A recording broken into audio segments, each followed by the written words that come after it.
Hi. ചെറിയൊരു മഴക്കോള്, ചെറുതായിട്ടല്ല നല്ലൊരു മഴക്കോളുണ്ട് കേട്ടോ. അതാ അന്തരീക്ഷം ഇങ്ങനെ മൂടിക്കെട്ടി കിടക്കുന്നത്.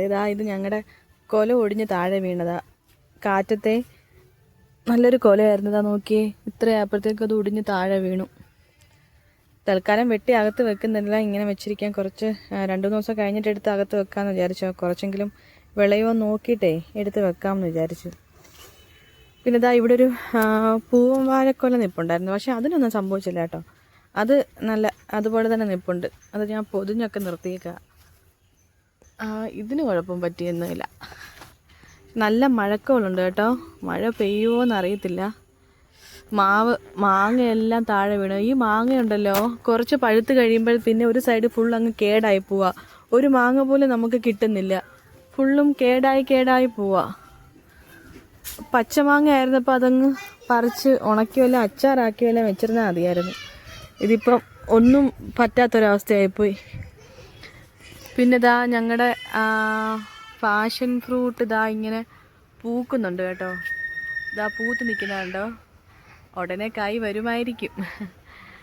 അങ്ങനെ പിന്നെ ഇവിടുത്തെ നിന്ന് ചീര ഉണ്ടല്ലോ. ചീര ഇന്ന് പറിച്ച് തോരൻ വെച്ചിട്ടുണ്ടായിരുന്നു. ചീരയില കൃഷികളൊക്കെ അത്യാവശ്യമൊക്കെ വളർന്ന് വന്ന് തുടങ്ങിയിട്ടുണ്ട്. പിന്നെ കോവയ്ക്ക, ഇഷ്ടംപോലെ കോവയ്ക്ക ഉണ്ടായിരുന്നു കേട്ടോ. ഇന്നും കോവയ്ക്ക മെഴുക്കുരുട്ടി വെച്ചിട്ടുണ്ടായിരുന്നു വീട്ടിൽ. ഇപ്പോഴും നിപ്പുണ്ട്. കുറച്ചുകൂടെ പറിക്കാനൊക്കെ ഉണ്ട്. ശരിക്കും കോവയ്ക്ക ഉണ്ടായിരുന്നു ഈ വർഷം. ഒരുപാട് കോവയ്ക്ക കിട്ടി. ആദ്യം ഉള്ളതൊന്നും ഉണങ്ങിപ്പോയി. പിന്നീട് അതെല്ലാം പിന്നെ എടുത്ത് കളഞ്ഞിട്ട് രണ്ടാമത് പിന്നെയും ഇങ്ങനെ ഇതുപോലെ കെട്ടിക്കൊടുത്തപ്പോൾ പിന്നെയും നല്ലപോലെ കിളിച്ചു വന്നു. പിന്നെ കോഴിയെല്ലാം അകത്ത് കയറ്റി, എല്ലാം കൂട്ടി കയറ്റി. പിന്നെ ആടിനെ കയറ്റിയില്ല കേട്ടോ. ആട് അവിടെ തന്നെ നിൽപ്പുണ്ടേ. ആടിനെ അകത്ത് കെട്ടിയില്ല. മഴക്കോൾ വരുന്നു. ഇപ്പോൾ അതിനെയും കൂടെ അങ്ങ് അഴിച്ച് കെട്ടണം. ആട് നിൽക്കുന്നുണ്ടാവും. ഇവനെ ഭയങ്കര അഹങ്കാരം ഇവന് കേട്ടോ. ഇവനെ അടുത്തോട്ട് വന്നാൽ ഇവനിങ്ങനെ ചാടി മേളിൽ കയറാൻ വേണ്ടി നോക്കും. അതാണ് ഇവൻ്റെ ഇപ്പോഴത്തെ ഹോബി. കണ്ടാ ചാടുന്ന കണ്ടാ. അടുത്തോട്ട് പോകാൻ പറ്റത്തില്ല. ഇങ്ങനെ ചാടി മണ്ടയിലോട്ട് കയറാൻ പോവും. എന്താണ് കുഴപ്പം? ഇങ്ങനെ ചാടി ഇങ്ങനെ വരും. ഇവളും ഗർഭിണിയാണ് കേട്ടോ. ഗർഭിണി പെണ്ണാണ്. അപ്പോൾ ഇനി അഴിച്ച് ഇതിനെ കെട്ടണം.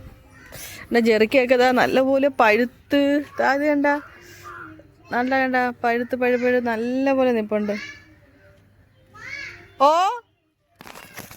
ഇവിടെ എൻ്റെ മക്കളാട്ടോ അവിടെ കിടന്ന് എന്നെ കാണാൻ. ഞാൻ അകത്തോട്ട് വന്നപ്പോൾ അവർ കണ്ടില്ല. അപ്പോൾ അവരെന്നെ വിളിക്കുന്നതാ. എന്താ മോളെ? അല്ലല്ല, അമ്മച്ചി വീഡിയോ എടുക്കുമായിരുന്നു. രണ്ടുപേരും ഞാൻ TV ഒക്കെ വെച്ചെടുത്ത് അവിടെ ഇരുത്തിയേക്കുമായിരുന്നു. ഇവിടെ നിന്ന് ചെടികളൊക്കെ വെട്ടിക്കളഞ്ഞു കേട്ടോ. നമ്മുടെ ഈ ഇഴജന്തുക്കളുടെ ഒക്കെ പ്രശ്നം വന്നപ്പോഴേ ചെടികളെല്ലാം കോതി വിട്ടു കേട്ടോ. ഇവിടെ നല്ല ഇഷ്ടം പോലെ ചെടികളുണ്ടായിരുന്നു. അതെല്ലാം പിന്നെ വെട്ടിക്കളഞ്ഞു. അത് ഇവിടെ കുറച്ച് പൂക്കൾ ഇവിടെ മാത്രം ഇത് പൂ പിടിച്ച് നിൽപ്പുണ്ട്. ബാക്കി ചെടികളെല്ലാം വെട്ടി ഒതുക്കി വിട്ടേക്കുക. കാരണം ഇഴജന്തുക്കളൊന്നും കയറാതിരിക്കാൻ വേണ്ടിയിട്ടേ. എൻ്റെ പിള്ളേർ പിന്നെ അതിൻ്റെ അകത്ത് വന്ന് നിൽക്കുന്നു കണ്ടോ. രണ്ടുപേരും കൂടെ എൻ്റെ അടുത്ത് വഴക്കിട്ടിട്ട് പോയി നിൽക്കുക കേട്ടോ. എൻ്റെ അടുത്ത് കളിക്കാൻ പുറത്ത് പോകാൻ വേണ്ടിയിട്ട് എൻ്റെ അടുത്ത് പറഞ്ഞുകൊണ്ട് നിൽക്കുകയായിരുന്നേ. അപ്പോൾ ഞാൻ മഴക്കോളായതുകൊണ്ട് വേണ്ട അകത്ത് കയറിപ്പോന്നും പറഞ്ഞ് അങ്ങനെ ഞാൻ അകത്ത് ഇരുത്തിയേക്കുമായിരുന്നു. അപ്പോൾ ഞാനിങ്ങനെ വെളിയിറങ്ങിയപ്പോൾ അവർക്കും ഇറങ്ങണം പറഞ്ഞു. അങ്ങനെ രണ്ടുപേരൂടെ അങ്ങനെ അവർ അതിനകത്ത് കയറി നിൽപ്പുണ്ട്. കോഴിയൊക്കെ കുഞ്ഞു കോഴി ഉണ്ടായിരുന്നു കേട്ടോ. അപ്പോൾ അതിനെ എടുക്കണമെന്ന് പറഞ്ഞാണ്